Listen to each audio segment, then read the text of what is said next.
Hi welcome to W civil examination.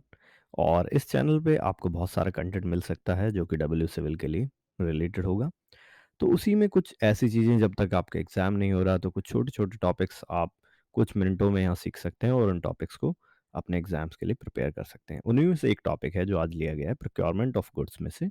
इसमें topic का नाम है रिकॉर्ड कीपिंग। ये आप अपने ऑफिस में या जो भी है, जहाँ भी आप वर्क कर रहे हैं, कहीं ना कहीं अगर आपके सेक्शन में ऐसा कुछ होता है तो वहाँ भी आप इसको यूज़ कर सकते हैं। तो चलते हैं इस पर और जानते हैं आखिर ये क्या है रिकॉर्ड कीपिंग। तो अगर हम रिकॉर्ड कीपिंग के बारे में बात करें तो आपके सामने पूरा मैंने एक आर्टिकल ले लिया है जो कि रिकॉर्ड कीपिंग पर है। रिकॉर्ड कीपिंग क्या है? जब हम सारा प्रोक्योरमेंट कर लेते हैं किसी ऑर्गेनाइजेशन में किसी सब्जेक्ट पर, ठीक है, तो जो ऑडिट होने वाला है, जो वेरियस इंटरनल और एक्सटर्नल विजिलेंस एजेंसीज जो ऑडिट करेंगी, तो उस समय all document related to the procurement, जितने भी प्रोक्योरमेंट के डॉक्यूमेंट्स हैं, वो उस ऑर्गेनाइजेशन को जो ऑडिट करने आ रही है वो एजेंसीज को चाहिए। उनको हमें सिस्टमेटिकली और सेफ्टी के साथ रखना होगा। सारी फाइल्स को हम प्रॉपरली नंबर करना होगा नोट पर और कॉरस्पॉन्डेंस साइड में। और साथ में period of retention of various types of document should be laid down. यानी कि जो हमारा पीरियड ऑफ रिटेंशन है वो भी हमें कहीं ना कहीं लिखना होगा। तो यहाँ पर जब भी कोई विजिलेंस या कोई भी एजेंसी जो कि ऑडिट करने आएगी वो आपसे मांगेगी कि ये डॉक्यूमेंट्स दिखाइए, तो उसका पूरा सीक्वेंस होना चाहिए, पूरा रिकॉर्ड्स होना चाहिए। तो प्रोक्योरमेंट के टाइम में जो एंटिटीज़ हैं, जो हमें प्रोक्योरमेंट एंटिटी जो भी है, मान लो कि आपके डिपार्टमेंट में किसी ने परचेज किया तो वो एक प्रोक्योरिंग एंटिटी है। उसको कौन कौन से रिकॉर्ड्स रखने होंगे, या तो मैनुअली या इलेक्ट्रॉनिक फॉर्म में। सबसे पहला जो हम यहाँ देख रहे हैं वो है आइटम एसेट मास्टर डेटाबेस। सबसे पहले तो आपको ये पता होना चाहिए कि कोई भी आइटम आएगा तो उसका एक मास्टर डेटाबेस होना चाहिए। तो प्रोक्योरमेंट सिस्टम के अंदर जो ये मास्टर डेटाबेस है, ये इसका हार्ट है। इसके अंदर डेटा होगा पूरा, जो आइटम या जो भी एसेट्स हैं पास्ट में ली गई हैं, जैसे कि उसका कोड नंबर क्या था, वो किस कैटेगरी का था, डिस्क्रिप्शन क्या था उसका, short description, long description, specification, drawings, trade groups जो वेंडर थे वो, book rate, estimated annual consumption और replacement data, inventory parameters, buffer stock, safety stock levels, ये सारी इंफॉर्मेशन उसके अंदर होगी। वर्क और सर्विसेज के जो एक्सटेंट रेलिवेंट जो भी चीज़ें हैं वो सब इसके अंदर होगी। यानी कि एक मास्टर डेटा, जिसे बोलते हैं आइटम एसेट मास्टर डेटा, वो क्रिएट करना होगा आपको। ये क्या होता है, जैसे कि अब आजकल जैम का ज़माना है। जैम के टाइम में बहुत सारे लोग क्या करते हैं, जैम से परचेसिंग करते हैं। तो जैम से आपने कोई टेंडर के द्वारा, मान लीजिए आपने अपने ऑफिस के लिए पूरे पूरे वर्ल्ड पूरे इंडिया में आपने क्या करा, प्रोक्योरमेंट किए पूरे। तो वो जो प्रोक्योरमेंट जब हुए तो वो सारे डॉक्यूमेंट्स आपको रखने होंगे उसमें।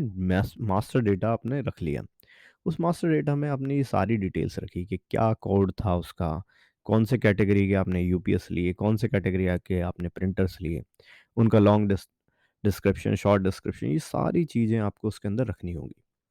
और बफर स्टॉक क्या है, सेफ्टी स्टॉक्स के लेवल क्या है, ये सारी चीज़ें, ये जो लोग काम करते हैं इसमें उनको पता होता है कि इसका क्या रीज़न है और क्या क्या काम में आता है। तो ये हो गया आपका मास्टर डेटाबेस। इसी तरीके से वेंडर कॉन्ट्रैक्टर का डेटाबेस बनाना होगा।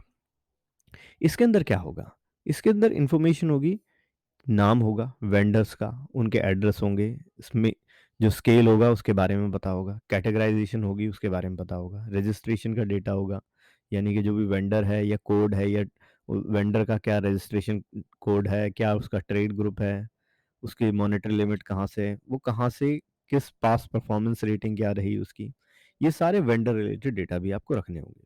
तो रिकॉर्ड कीपिंग में आप आइटम का भी रख सकते हैं, वेंडर और कॉन्ट्रैक्ट्स का भी रख सकते हैं।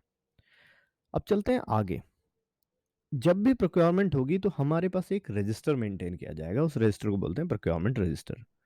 ये रजिस्टर क्या करता है, ये की इंफॉर्मेशन रखता है various stages of procurement operations. जो भी प्रोक्योरमेंट के ऑपरेशंस हुए उनकी पूरा क्या करेगा, इंफॉर्मेशन ये रखेगा। कहाँ से, फ्रॉम रिसेप्ट ऑफ इंडेंट, जब इंडेंट आया, till the issue of contract, ये सारा मैनुअली या इलेक्ट्रॉनिकली रखा जाता है इस रजिस्टर के अंदर। तो प्रोक्योरमेंट से रिलेटेड जितनी इन्फॉर्मेशन है वो इसके अंदर रखी जाती है।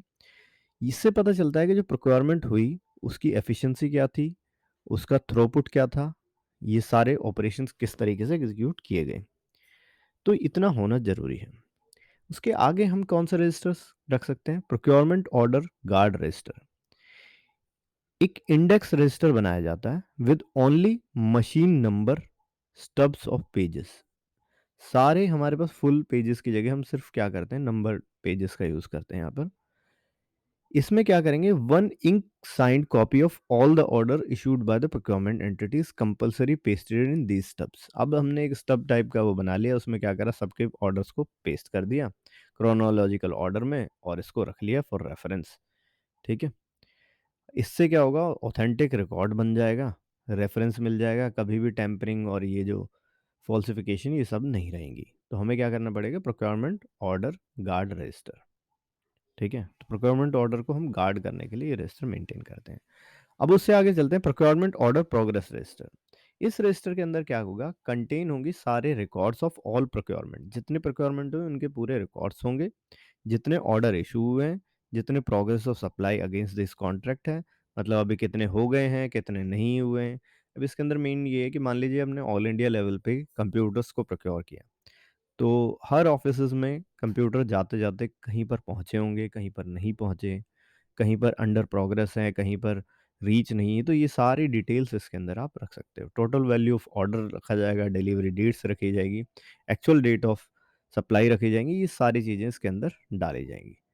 तो ये था आपका प्रोक्योरमेंट का ऑर्डर। तो अब यहाँ पर पता चला कि प्रोक्योरमेंट ऑर्डर का जो रजिस्टर है उसको भी आप यूज़ कर सकते हैं। तो इस वीडियो में आपने क्या जाना, यहाँ से आप जानते हैं कुछ छोटी सी चीज़ें, और वो चीज़ें हैं कि आप प्रोक्योरमेंट किस तरीके से कर सकते हैं और उस प्रोक्योरमेंट के बाद में उसकी रिकॉर्ड कीपिंग कैसे करेंगे। तो रिकॉर्ड कीपिंग ऑफ प्रोक्योरमेंट के बारे में आपने एक 10 मिनट के वीडियो में बहुत कुछ जान लिया है। इससे रिलेटेड क्वेश्चंस भी हम नेक्स्ट वीडियो में पोस्ट कर देंगे, और आगे ऐसे ही शॉर्ट वीडियोस हम आपके लिए लेकर आएंगे, जिससे कि आप बस 5-10 मिनट देखेंगे और कुछ ना कुछ आप गेन करेंगे, ताकि एग्ज़ाम से पहले जब एग्ज़ाम होगा आप मोटिवेटेड रहें और आपके पास नॉलेज भी रहे। Till then bye bye, see you in the next video.